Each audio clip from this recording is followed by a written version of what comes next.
خان صاحب وہ آدمی ہے، وہ مرد مجاہد ہے، وہ قوم کا سپاہی ہے جو حقیقی آزادی کی وہ اپنی جان تو دے گا، یہ اس کو الٹا لٹکا دیں، اس کو پھانسی دے دیں، لیکن اس نے اپنے مقصد کی حقیقی آزادی پہ وہ قربان ہو جائے گا، یہ میرا ایمان ہے، قربان ہو جائے گا، لیکن اس نے اس جو ظالم لوگ ان کے سامنے جھکے گا نہیں، اس قوم کی خاطر مر جائے گا۔ لیکن مجھے افسوس اپنی قوم پہ، پنجاب کی قوم سے، کہ آپ نکلیں، آپ کو نکلنا چاہیے۔ میں بہت مضبوط صاحب کا بندہ تھا، میں بھی اندر سے ٹوٹ گیا ہوں کہ انصاف، ادھر انصاف نام کی کوئی چیز نہیں ہے، انصاف نہیں ہے ادھر۔ ان عدالتوں میں اگر انصاف ہوتا تو کسی کے ساتھ، میں ایک اور بھی میسیج دینا چاہتا ہوں PADM نواز شریف تم بھی سن لو، خان صاحب کی طرح ہم بھی بہت خوش ہوتے تھے، خان صاحب بھی بہت خوش ہوتا تھا اسی عدالتوں میں آ کے، اسی طرح ہمیں بھی ریلیف ملتے تھے، اور جب ہمارا رسہ کھینچا گیا تو ہمیں پتہ ہی نہیں چلا کہ ہمارے ساتھ ہو کیا گیا۔ آپ کے ساتھ بھی اسی طرح ہونا ہے، یہ دیکھ لو، آپ کے ساتھ نہ ہو، اللہ تعالیٰ ایک نظام نیچے، ایک اللہ تعالیٰ کا نظام ہے۔ اور میں عدلیہ کو بھی یہ کہہ دیتا ہوں، عدلیہ ساری کی ساری ہماری جو عدلیہ ہے،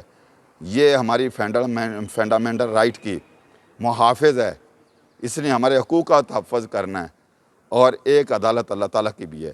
قاضی کا معیار میں بتاتا ہوں، جن عدلیہ کے جو ہمارے ہیں نا جسٹس، جو انصاف کرتے ہیں، ان کو میں سلوٹ کرتا ہوں۔ ان میں وہ جسٹس بھی تھا عبدالرشید، جو جاتے ہوئے اپنے پین کی سیاہی چھوڑ کے دے گیا تھا کہ یہ قوم کی امانت ہے، اور ان جسٹس کو آج بھی نام زندہ ہے۔ آج اس میں وہ جسٹس بھی آئے جن کی قبروں پہ لوگ جوتے جا کے رکھ کے آتے تھے، اور اللہ تعالیٰ کے نظام اوپر ہے، ہم نے مرنا ہے، سب نے مرنا ہے۔ ادھر سے ہمارا نہ دولت کام آنی ہے، نہ کسی کا حکم کام آنا ہے، آگے حکم اللہ تعالیٰ کے چلنا ہے۔ اور جو عدلیہ ہے نا قاضی کا ہے، قاضی وہ چیز ہے کہ ایک دفعہ حضور پاک صلی اللہ علیہ وسلم محفل میں بیٹھے تھے، تو ایک ان کے پاس کیس آیا، جرگہ آیا، انہوں نے کسی نے چوری کر لی، جس لڑکی نے چوری کی اس کا نام بھی فاطمہ تھا، تو حضور پاک صلی اللہ علیہ وسلم نے مسجد نبوی میں بیٹھے ہوئے تھے غالباً، میں اگر غلط نہیں کہہ رہا، تو انہوں نے وہ فیصلہ سنایا کہ اس کا ہاتھ کاٹ دو۔ تو بعض لوگوں نے وہاں پہ کہا کہ آپ ہاتھ کاٹنے کی اتنی بڑی سزا دے رہے ہیں کہ اس کا ہاتھ کاٹ دو۔ حضور پاک صلی اللہ علیہ وسلم نے ارشاد فرمایا کہ اگر اس کی جگہ پر میری اپنی حقیقی بیٹی بھی ہوتی تو پھر یہ چوری کا میں وہی فیصلہ دیتا جو اس فاطمہ کے دیا، میں یہ کہتا کہ فاطمہ کا بھی ہاتھ کاٹ دو۔ تو یہ ہوتا ہے قاضی کا۔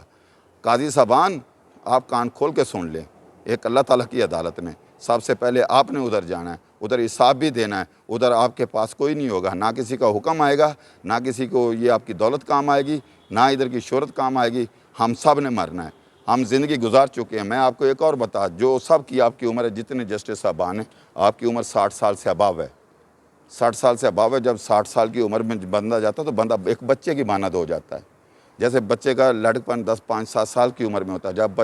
جب بندہ 80 سال کی عمر میں پہنچ جاتا ہے تو بندہ ایک اس بچے کی عمر کا ہو جاتا ہے جس کی عمر 2 سال ہوتی ہے۔ جب بندہ 100 سال کا ہو جاتا ہے تو بندہ اس بچے کی طرح ہو جاتا ہے جو ایک بچہ 1 ہفتے کا ہوتا ہے، جو محتاج ہوتا ہے اپنے والدین کا، اپنے ماں باپ کا محتاج ہوتا ہے۔ تو بڑھاپا بہت بری چیز ہے، اگر زندگی میں ملی تو انسان کو سزا ملتی ہے۔ تو میں ہاتھ جوڑتا ہوں کہ خدا را عدالتوں کا معیار بلند کریں۔ دنیا جو ہمیں دیکھ رہی ہے عدالتوں میں، یہ انصاف جو ہوتا ہوا کسی کو نظر نہیں آ رہا، بلکہ انتقام ہوتا ہوا لوگوں کو نظر آ رہا ہے۔ میرے زبان سے جو اگر لفظ اس تعلق نکلے بھی ہیں تو یہ جذبات میں نکلے، اپنے پاکستان کی خاطر نکلے ہیں۔ پاکستان ہمارا ہے، عدلیہ ہماری ہے، پاک فوج بھی ہماری ہے۔ ہم اگر سکون کے ساتھ رات کو سوتے ہیں نا تو بارڈر پہ ہمارے پائی ہیں، ہمارے جوان ہیں، وہ وہاں پہ شہید ہوتے ہیں۔ رات کو آپ نے سنا ساری رات بارڈر پہ جنگ رہی ہے انڈیا کے ساتھ، تو ہم اگر سکون کے ساتھ سو رہے ہیں، ہمیں پتہ نہیں چلا تھا، وہ بھی ہمارے پائی ہیں، بقایا ادارے بھی ہمارے پائی ہیں۔ تو خدا را